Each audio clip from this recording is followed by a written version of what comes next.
মালটা কেমন, দেশি না বিদেশি? গেল বছর জানা যায় বাংলা সিনেমার জনপ্রিয় এক পরিচালক কালো টাকার সঙ্গে জড়িত। তার সঙ্গে আছেন 90 দশকের এক সুপারস্টার এবং এই সময়ের জনপ্রিয় এক নায়িকা। তাদের ভিডিও বের হয়, তারপর থেকেই সামাজিক মাধ্যমে তোলপাড়। তবে ঘাবড়ে যাওয়ার কিছু নেই, কেননা বলছিলাম রায়হান রাফি নির্মিত, পূজা চেরি ও রুবেল অভিনীত ওয়েব সিরিজ ব্ল্যাক মানির কথা। শুরুতেই অল্প করে গল্পটা বলে নেই। টাকা ও নারীর জন্য শ্রেণী, ধর্ম, বর্ণ নির্বিশেষে মানুষ কোন পর্যন্ত যেতে এবং কি কি করতে পারে রায়হান রাফি সেটি দেখিয়েছেন এই সিরিজে। পাশাপাশি তুলে এনেছেন রূপালী পর্দার পেছনের রংহীন জীবনের গল্প, আর তা ফুটিয়ে তোলার ভার দিয়েছিলেন পূজা চেরির কাঁধে। পূজা যথেষ্ট সুন্দরী, অভিনেত্রীও বটে, আর এই দুটি গুণেরই বেশ প্রয়োগ ঘটিয়েছেন চিত্রনায়িকা শায়লার চরিত্রে। চরিত্রটি দিয়ে রাফি বেশ কিছু নির্জলা সত্য তুলে এনেছেন।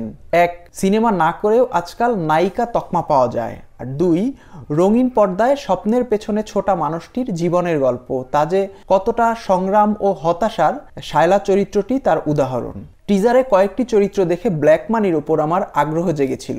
বেনসন জুনায়েদ চরিত্রে রুবেল, বোমা জামাল রূপী সুমন আনোয়ার, বাইট্টা মাসুম চরিত্রে ইন্তেখাব দিনার। প্রথমেই এই কয়েকটি চরিত্রের বিশ্লেষণ করব।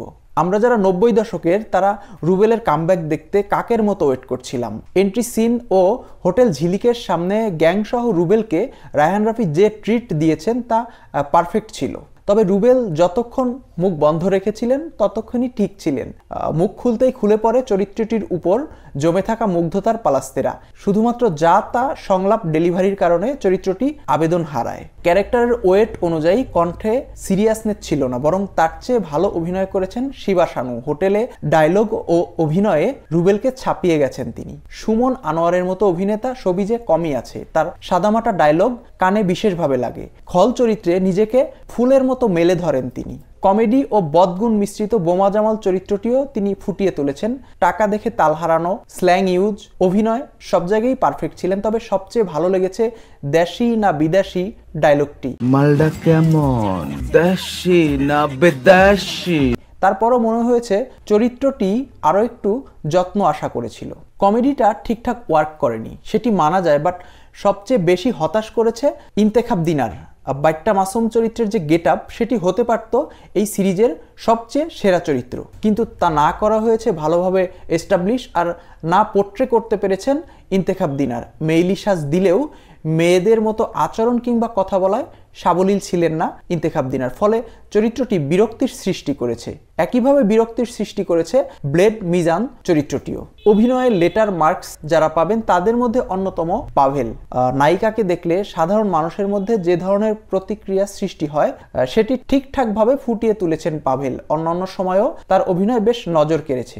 রায়হান রাফির একটি দিক আমার খুবই ভালো লাগে, তা হচ্ছে যাকে দিয়ে যা কেউ কখনো ভাবেনি তার ভেতর থেকে সেরকমই চরিত্র বের করে আনেন তিনি। এই যেমন সুব্রতকে দিয়েও তেমনই একটা ক্যারেক্টার তিনি করিয়েছেন। ভদ্রগোছের চেহারার এবং বাংলা সিনেমার গদবাঁধা চরিত্রে অভিনয়কারী সুব্রত সম্ভবত নিজেও নিজেকে কখনো এভাবে ভাবেননি, তবে চরিত্রটিতে তিনি দারুণ পারফর্ম করেছেন।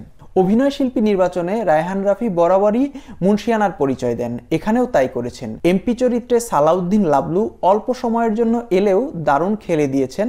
বিশেষ করে খাটের নিচে তার সঙ্গে সুব্রতর কনভারসেশনটা দুর্দান্ত ছিল।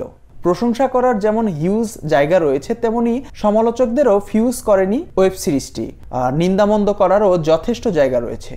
কনসেপ্ট দারুণ হলেও গল্প ঠিকঠাক বলতে পারেননি পরিচালক। শায়লাকে দেখে হোটেলে গুল্লুরূপী পাভেলের যেরকম চাট্টিবাট্টি গোল হয়ে যায়, গল্পের শুরুতে গোলাগুলির শুরুতেই গল্পের সেভাবেই চাট্টিপাট্টি গোল হয়ে গেছে।